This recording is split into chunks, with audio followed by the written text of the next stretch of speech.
Hiya, it's Sam here. I want to preface this video with, if the editing of the speed paint you see in the background here is choppy, I apologize. The screen recorder I used for the speed paint wasn't the best. It kept pausing at random intervals. But, it's here. This video will be the first part of, a mini-series explaining the lore of my original character named Storyteller.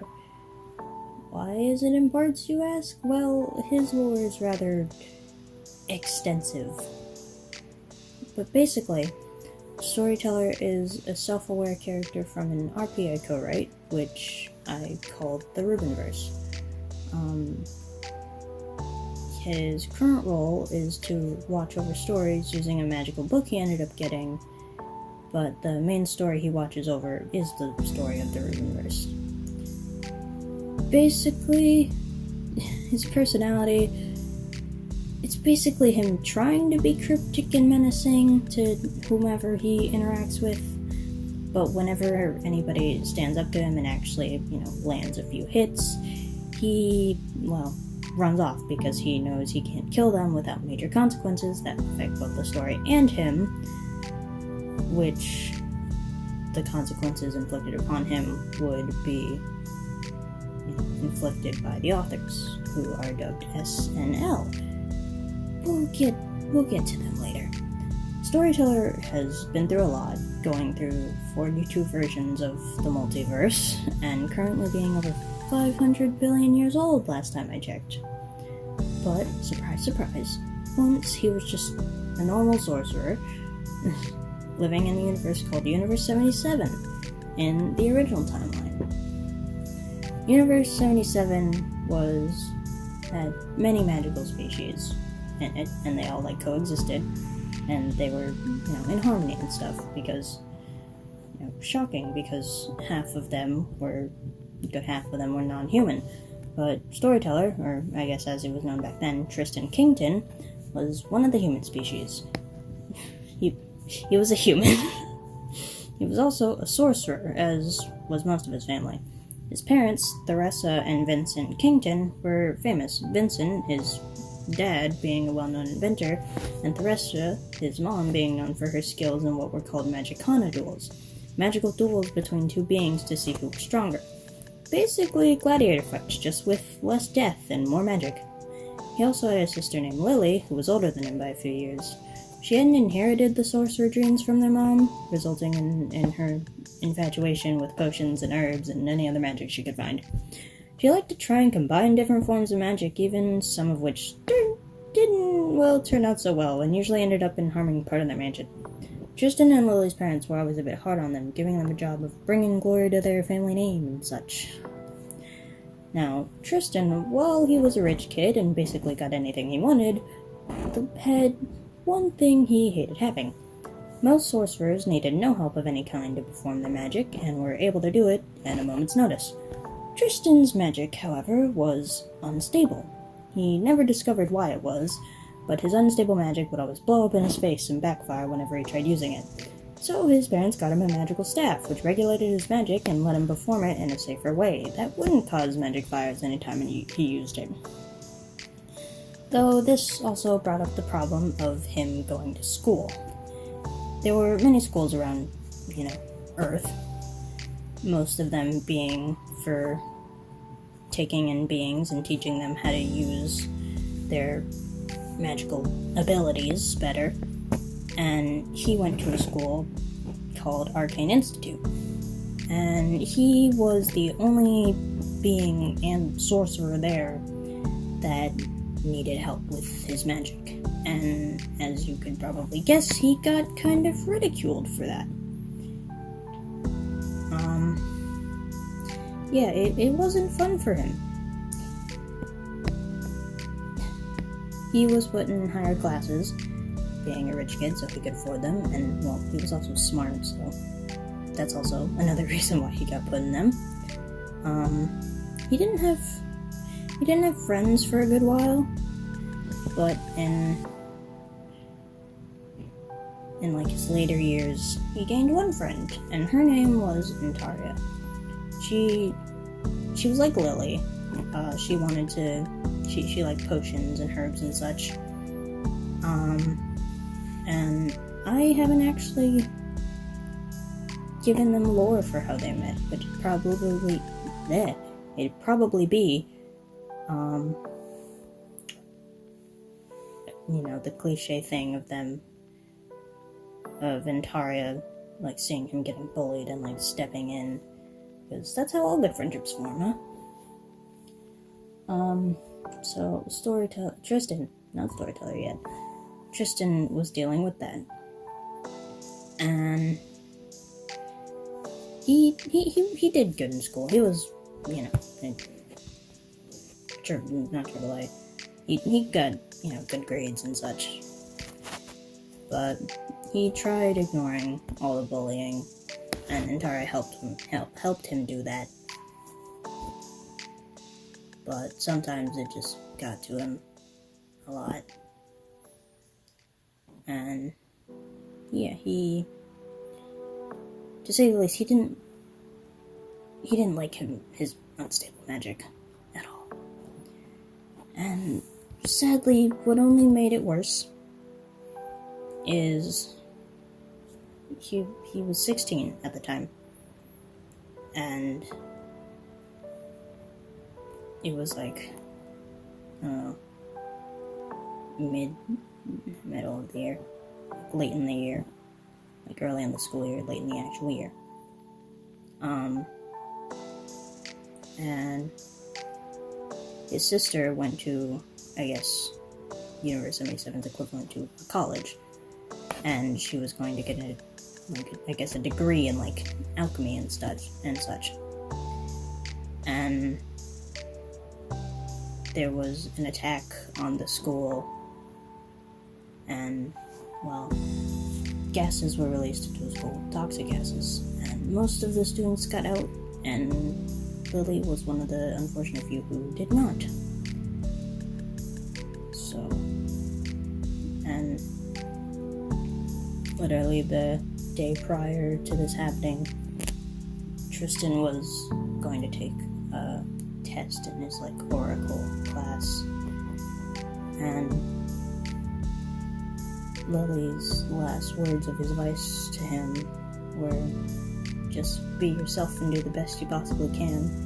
Don't let anyone else tell you you can't do something. And that was just, the latter half was just something that she told him a lot when he was having trouble with all his bullying and stuff. And after her funeral and such, Tristan pushed himself even harder to work harder, be better in school. Tristan had this main bully named Reese, who would just never leave him alone. Reese had been his bully for a few years, like a majority of his school life. And things were said. Tristan took a jab at Reese, failing to live up to his dead parents' legacy, and Reese jabbed at Tristan with a comment about how at least his magic wasn't unstable, and that resulted in Tristan challenging Reese to a magic Hana duel. As he did so, rings of red light surrounded both of their wrists, like sealing the challenge. And challenging someone to a magic Hana duel is not something to be taken lightly, because even before agreed terms are set onto what happens for whoever wins, there is a week of, I guess, bragging rights for the winner, and then the loser is not allowed to use their abilities or magic for said week, and is also disregarded in a way. And, well, that wouldn't really help Tristan's situation if he lost. And, well, Intaria, his friend, saw that, and obviously was not too happy. She was rather worried for him, actually. He was, like, on his way out of the school at the end of the day, and since the news had spread quickly, Intaria figured out about it, and she was warning him. She was just flabbergasted, really, and it's like, sorry, you challenged Reese to a Magicana duel? Because, again, it's not something you just throw around. And Tristan was determined to put Reese in his place, as he put it, and Antaria warned him that if he lost, he would be like more shunned than he already was, and that he she was realistic. She obviously hoped he would win, but she didn't really think he could.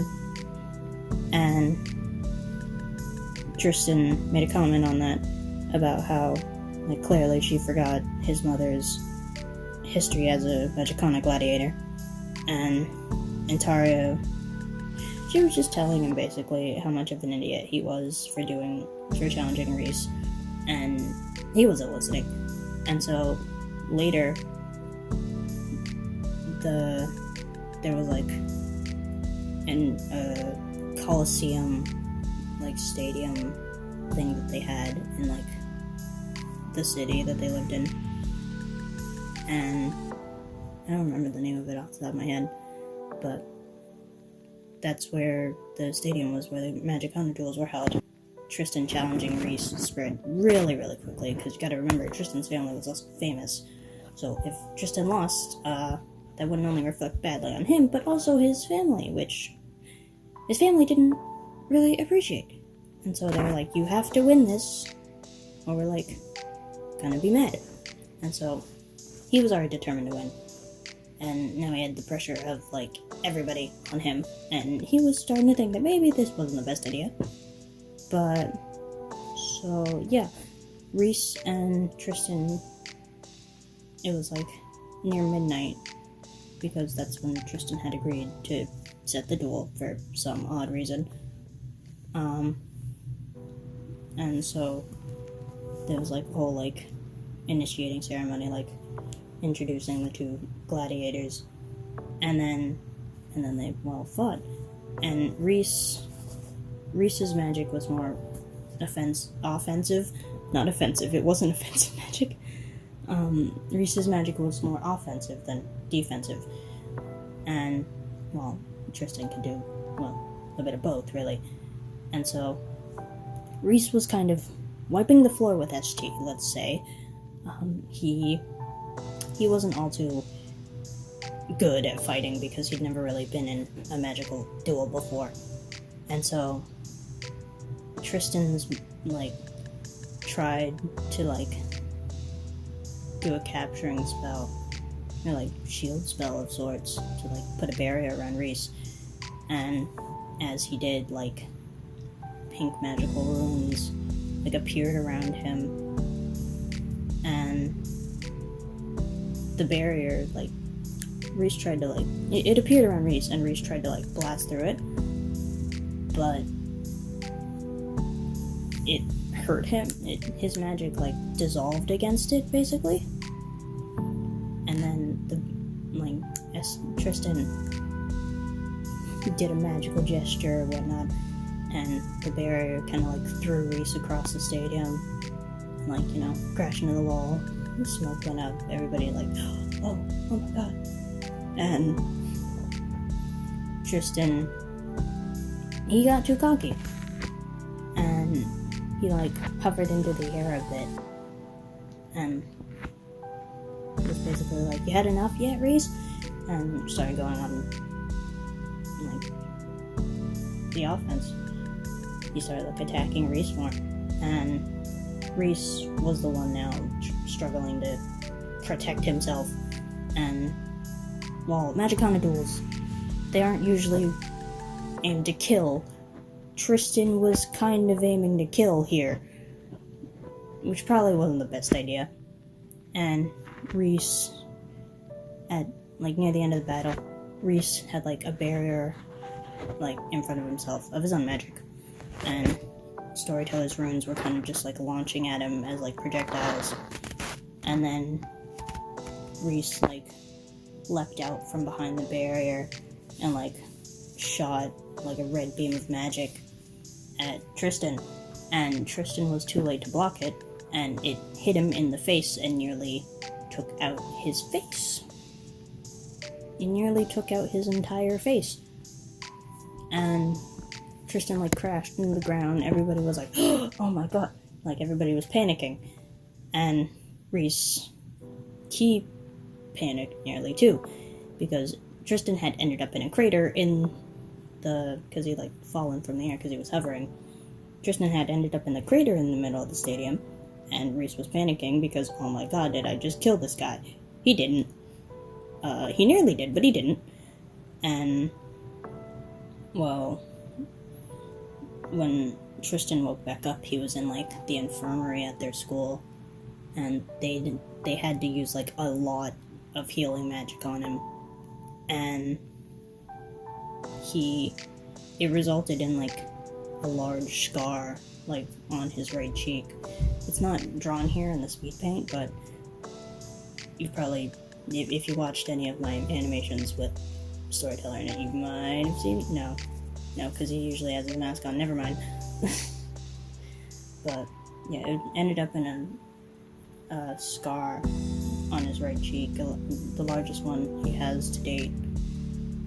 And, well, the week after, Tristan was, disgraced. Like, it was all over the news, like, how, like, it reflected back on his family.